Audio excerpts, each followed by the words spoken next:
They mocked Oprah for her skin color. They laughed, they doubted her. But Oprah didn't just rise above. She stormed into the biggest boardroom, looked the CEO in the eye, and fired him without hesitation. What happened next shocked the entire corporate world. Here's how Oprah turned the tables and made history. If this story interested you, don't forget to subscribe to our channel and tell us which city you're watching us from. We'll keep going. The fluorescent lights flickered overhead as Sarah Wilson pushed her cleaning cart through the pristine hallways of Stellar Enterprises headquarters in Dallas. Her weathered hands gripped the handle firmly, years of experience guiding her movements with practiced precision. The early morning silence was broken only by the gentle squeak of the cart's wheels and the distant hum of the building's air conditioning system. At 63, Sarah's face bore the gentle lines of wisdom, partially hidden behind thick-rimmed glasses that had become her signature disguise. Her gray-streaked hair was always neatly tucked beneath a plain cotton headscarf, and her uniform, though spotless, was deliberately chosen to be one size too large, all part of her carefully crafted invisibility. As she approached the executive floor, voices drifted from the conference room. The morning executive meeting wasn't scheduled for another hour, but Sarah knew CEO Richard Sterling's habit of arranging private conversations before official meetings. She slowed her pace, a practice refined over 2 years of gathering intelligence within these walls. The diversity numbers are becoming a problem, Sterling's voice carried through the partially open door. The shareholders are breathing down our necks about inclusion metrics, but we need to maintain our corporate culture. The pause was heavy with implication. We could implement some surface-level programs, suggested Thomas Bradford, the HR director. Nothing too disruptive, just enough to tick the boxes and keep the board satisfied. Sarah's hands tightened around the cart handle, her knuckles whitening. Behind her carefully constructed facade of indifference, her mind was already cataloging every word, adding to the extensive mental database she'd built over the past 24 months. The conversation continued, unaware of the seemingly insignificant cleaning lady just outside. "What about that group of minority candidates from the last recruitment drive?" Sterling asked. "Already taken care of," Bradford replied smoothly. "We've found some convenient performance issues that should justify passing them over for the senior positions. Completely documented, of course." Sarah pulled out her cleaning supplies, methodically wiping down the nearby glass panels. Her movements were automatic, practiced over decades of real cleaning work long before this mission began. The repetitive motion helped mask the trembling in her hands, not from fear but from carefully controlled anger. A young executive assistant hurried past, nearly colliding with Sarah's cart. She barely glanced at the cleaning lady, muttering something about being in the way, before clicking down the hallway in her expensive heels. Sarah adjusted her position slightly, appearance appropriately apologetic, while her keen eyes noted the folder clutched in the assistant's hands. Executive Compensation Review 2025. Inside the conference room, chairs scraped against the floor as the meeting concluded. Sarah busied herself with her cleaning supplies, becoming as much a part of the background as the potted plants decorating the corridor. Sterling emerged first, his tall frame impeccably dressed in a suit that cost more than what the real cleaning staff earned in 3 months. "Oh, for heaven's sake," he muttered, as he nearly stepped in the small puddle of cleaning solution Sarah had deliberately left in his path. "Can't you people do this during off hours?" "Sorry, sir," Sarah mumbled, keeping her eyes downcast as she hurried to mop up the spill. Her accent was carefully crafted, a mix of Southern and something else, impossible to place exactly. "I'll be done right away." Sterling barely acknowledged her response, already engaged with his phone as he strode toward his office. Bradford followed, pausing only briefly to toss his empty coffee cup in the general direction of Sarah's cart, missing it entirely. Once, alone, Sarah retrieved the cup, noting the lipstick stain that didn't match Bradford's complexion. She carefully placed it in a special compartment of her cleaning cart, separate from the regular trash. Every detail mattered in building her case. The executive floor gradually came to life as more employees arrived. Sarah moved through her routine, invisible yet seeing everything. She witnessed the subtle ways minority employees were excluded. From impromptu meetings, saw the dismissive glances thrown at the few women in leadership positions, and noted how the cleaning staff, her supposed colleagues, were treated as though they were truly invisible. In the women's restroom, she overheard two senior managers discussing an upcoming round of layoffs, specifically targeting departments with the highest percentage of minority employees. "It's just business," one said, reapplying her lipstick. "Nothing personal." Sarah allowed herself a small, knowing smile as she cleaned the mirrors. If they only knew who was really behind the reflection they were so casually ignoring. In her mind, she could hear Robert's voice, her late husband's words from their last conversation. Sometimes the best way to fight the system is to understand it completely first. As the morning wore on, Sarah maintained her routine, gathering more evidence of the systemic discrimination that plagued Stellar Enterprises. Each observation, each overheard conversation, each discriminatory policy was another piece in the puzzle she was meticulously assembling. What appeared to be a simple cleaning cart contained a high-tech recording device, carefully documenting every interaction. While she worked, Sarah reflected on the journey that had brought her here. The world knew her by another name, one that commanded respect and admiration. But here, in these halls of power, she had chosen to become invisible. It was a sacrifice she was willing to make to honor Robert's memory and fulfill their shared dream of transforming this company from within. The autumn sun cast long shadows through the windows of Stellar Enterprises as Sarah made her way to the basement break room where the cleaning staff gathered. Unlike the elegant executive lounges above, this space was cramped and poorly maintained, with flickering fluorescent lights and a temperamental coffee maker that had seen better days. Maria, a fellow cleaner who had become Sarah's closest ally, within the building, sat alone at the scratched formica table. Her usually cheerful face was drawn with worry as she stared into her cooling coffee.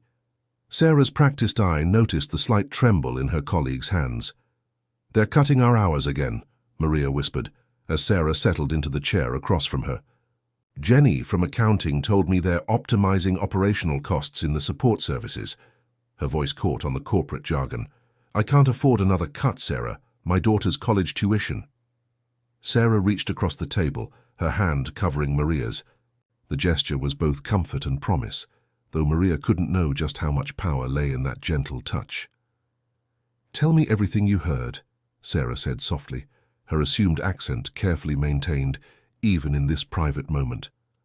As Maria detailed the latest round of cuts targeting the lowest-paid workers, Sarah's mind was already formulating plans. She'd been gathering evidence for months, but now the timeline would need to accelerate. The lives of people like Maria hung in the balance. Later that afternoon, as Sarah cleaned the executive floor restrooms, she overheard a conversation that confirmed her worst fears. Bradford and Sterling's voices carried clearly through the ventilation system. "The board meeting next week will be crucial," Sterling was saying. "We need to present a united front about these operational changes. The diversity concerns are just noise. What matters is maximizing shareholder value." "The timing could be tricky," Bradford replied. "There's been some chatter about union organizing among the support staff. We might want to move up the contractor transition plan." Sarah's heart raced, but her hands remained steady as she continued cleaning. The contractor transition plan was code for replacing all in-house support staff with an external service, a move that would eliminate jobs for hundreds of workers, predominantly minorities and immigrants. Through her carefully crafted network of allies, the security guard who needed her prescription covered, the IT technician whose son's college fund she'd quietly supplemented, the executive assistant whose harassment complaint she'd ensured wouldn't be buried, Sarah had assembled a complete picture of Sterling's plans. The evidence was damning. Systematic discrimination, wage theft, and deliberate suppression of worker organizing efforts. That evening, after most employees had left, Sarah made her way to the parking garage. Instead of heading to her usual spot, where an old Toyota Corolla maintained her cover, she took the elevator to the secure executive level. Her cleaning cart, now transformed, contained everything she needed. In her private office, a small, forgotten storage room she'd converted into her command center, Sarah finally removed her disguise. The transformation was subtle but profound. The slouched shoulders straightened, The affected accent disappeared, and the keen intelligence she usually kept hidden shone freely in her eyes. She accessed her secure computer, hidden behind cleaning supplies, and began uploading the day's recordings. The familiar face of Marcus Chen, her lawyer and longtime friend, appeared on the screen. "The board meeting is next week," Sarah said, her voice carrying the authority of her true identity. "Sterling's moving faster than we anticipated. We need to accelerate our timeline." Marcus nodded, his expression grave. "The documentation is solid, but the timing is delicate. The merger negotiations make this particularly complicated." "That's exactly why we need to move now," Sarah countered, thinking of Maria and countless others who couldn't afford to wait. Sterling's using the merger talks as cover for his most aggressive moves yet. As they discussed strategy, Sarah's phone buzzed with a message from her most valuable source, Sterling's personal assistant. The text was brief but alarming. "Emergency board meeting called for tomorrow morning. Sterling knows something's happening." Sarah's pulse quickened, but years of experience helped her maintain her composure. "Marcus, change of plans. Sterling's making his move. We need to be ready by morning." After ending the call, Sarah sat in her hidden office, Robert's last letter spread before her. His words, written when he knew his time was short, seemed to glow in the dim light. "This company has the potential to transform lives, but only if someone brave enough steps up to fight for its soul." She carefully reapplied her disguise, each element a armor piece in its own right. Tomorrow would test everything she'd built, every relationship she'd cultivated, every piece of evidence she'd gathered. The stakes were higher than anyone knew, not just for Stellar Enterprises, but for every company watching to see if real change was possible. As she left the building that night, Sarah nodded to the security guard, another silent ally in her growing network. The Dallas skyline glittered against the dark sky, a reminder of the power concentrated in these towers. But power, she knew, could shift like the wind. And tomorrow, a storm was coming. Dawn barely touched the Dallas skyline. When Sarah arrived at Stellar Enterprises, the morning air crackled with tension as security guards and early arriving executives hurried through the lobby, all heading to the hastily called board meeting. Sarah's well-worn cleaning uniform felt like armor as she pushed her cart toward the executive floor. The whispers reached her before she even left the elevator. Sterling had spent the night in his office, and several board members had arrived hours early. Something big was happening, and Sarah knew exactly what it was. Her network of allies had been busy through the night, each playing their part in the intricate plan she'd crafted over 2 years. Jessica, Sterling's assistant, intercepted Sarah in the hallway. To anyone watching, it appeared she was merely directing the cleaning staff away from the boardroom. In reality, she slipped a small USB drive into Sarah's pocket. "Sterling's been destroying documents all night," she whispered, "but I saved what I could." Sarah nodded almost imperceptibly, maintaining her carefully crafted persona of invisibility. Inside, her heart raced with the knowledge that the next few hours would change everything. The USB drive contained the final pieces of evidence she needed, proof of Sterling's systematic discrimination and financial manipulation. As she cleaned the nearby offices, Sarah watched board members arrive one by one. She recognized them all, not just from her time as a cleaner, but from years of high-level corporate dealings in her other life. Charles Montgomery, the eldest board member, caught her eye briefly as she emptied his office trash. For a moment, she thought she saw a flicker of recognition cross his face, but he quickly looked away. The tension in the building mounted as more executives arrived. Bradford prowled the hallways, his usual smooth demeanor cracking under stress. Sarah overheard fragments of his heated phone conversations. Contain this, who leaked damage control? His anxiety was a testament to the effectiveness of her plan. In the break room, Maria and other cleaning staff huddled around the small television, watching a breaking news story about Stellar Enterprises. The reporter spoke of anonymous sources revealing troubling corporate practices. Sarah smiled inwardly. Marcus had timed the media leak perfectly. "Sarah," Maria touched her arm, eyes wide with hope and fear. "They're saying someone's fighting for us, that things might change." Sometimes change comes from unexpected places, Sarah replied softly, allowing a hint of her true voice to emerge. Maria's eyes narrowed slightly at the subtle shift in her friend's accent, but before she could question it, alarms began blaring throughout the building. Sterling's voice came over the intercom, commanding all non-essential personnel to leave immediately. Sarah knew this was coming, a desperate attempt to clear the building before the board meeting, but she had prepared for this too. As employees began filing out, Sarah made her way to her hidden office. She changed quickly, not into her usual clothes, but into an elegant business suit she'd concealed there months ago. Her transformation wasn't just physical. She allowed her entire demeanor to shift, straightening to her full height, letting the power she'd hidden for so long flow through her. In her ear, a small communication device crackled to life. Marcus's voice was clear and confident. "The press is in position. Legal teams are standing by. It's time." Sarah checked her reflection one last time, removing the glasses and headscarf that had been part of her disguise. The face that looked back at her was one that had graced magazine covers and inspired millions. She touched the locket containing Robert's picture that she always wore beneath her clothes. "We're finishing what you started, my love," she whispered. Outside, the boardroom, Bradford was attempting to delay the meeting, desperately buying time for Sterling to finalize his defense. Sarah approached the group of board members waiting in the hallway, her heels clicking purposefully against the marble floor. The transformation was so complete that it took several moments for anyone to realize who she was. Charles Montgomery was the first to recognize her. His coffee cup clattered to the floor as his eyes widened in shock. "It can't be," he whispered. Bradford turned, his face draining of color as recognition dawned. The woman standing before them was not the invisible cleaning lady they'd ignored. For 2 years, she was Oprah Winfrey, global media icon, philanthropist, and, though they didn't know it yet, the majority shareholder of Stellar Enterprises. "I believe," she said, her voice carrying the same power that had captivated millions, "we have some urgent matters to discuss." Sterling burst out of the boardroom, papers clutched in his hands, ready to begin his defense. He froze mid-stride, his carefully constructed world crumbling as he finally, truly, saw the woman he'd dismissed countless times. "How?" he stammered.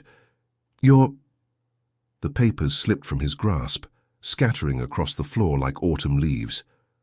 Oprah smiled, the expression both warm and steel-hard.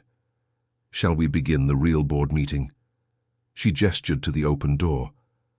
"I believe it's time to discuss the future of Stellar Enterprises."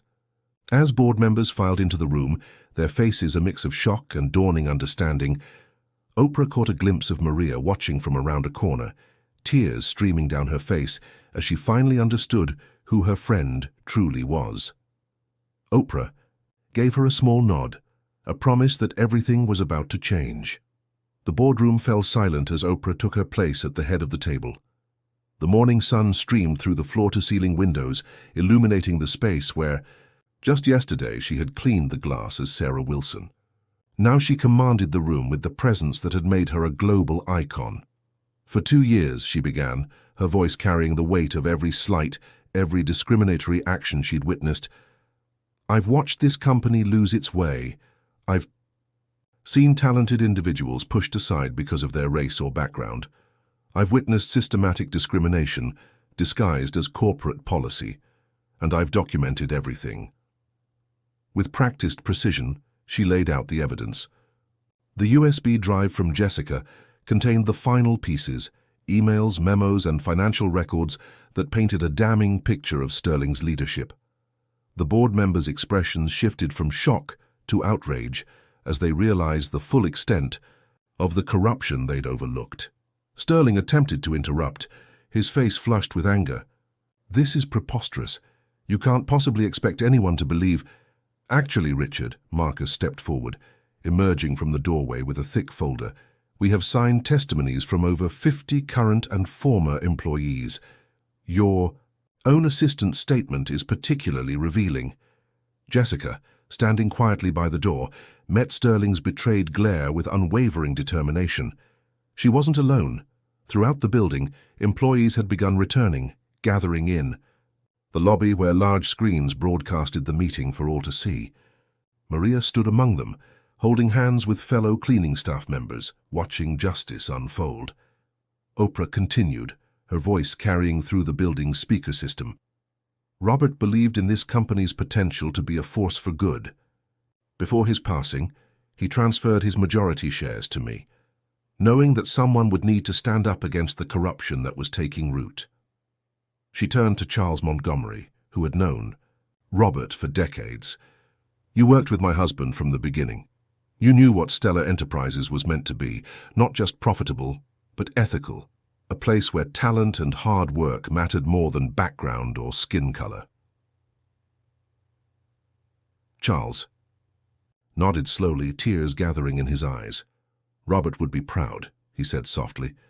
We've lost our way, but you've shown us how far we've strayed. The next hours passed in a blur of legal proceedings and revelations. Sterling and Bradford were removed from their positions, their actions under investigation by both internal and external authorities. The board voted unanimously to restructure the company's leadership, with Oprah stepping in as interim CEO. But it was what happened next that truly began the transformation. Oprah left the boardroom and made her way to the lobby, where hundreds of employees had gathered.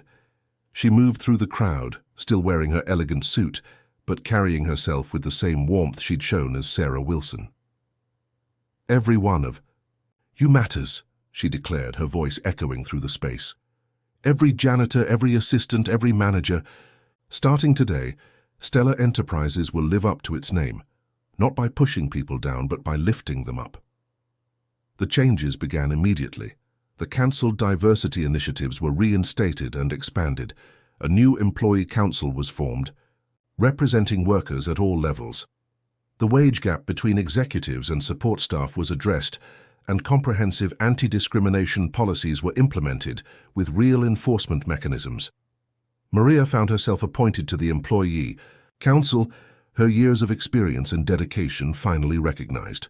Jessica became head of a new internal oversight committee, ensuring that no voice would go unheard again. The transformation wasn't just structural, it was cultural, reaching into every corner of the organization. Weeks later, Oprah sat in her office, not the hidden storage room, but the bright corner office that had once been Sterling's domain. She'd redecorated it completely, replacing the cold modern art with warm, inclusive pieces that celebrated diversity. On her desk sat a photo of Robert, his smile as bright as she remembered. A knock at the door revealed Maria, no longer in her cleaning uniform but dressed professionally for her council meeting. The new training programs are ready, she reported, her voice confident in her new role. And applications for the Minority Leadership Initiative have exceeded all expectations. Oprah smiled, remembering their shared breaks in the basement. How are the changes being received? People are still amazed, Maria admitted. Not just by who you turned out to be, but by how much one person's courage can change things. You showed us that no position is too small to make a difference.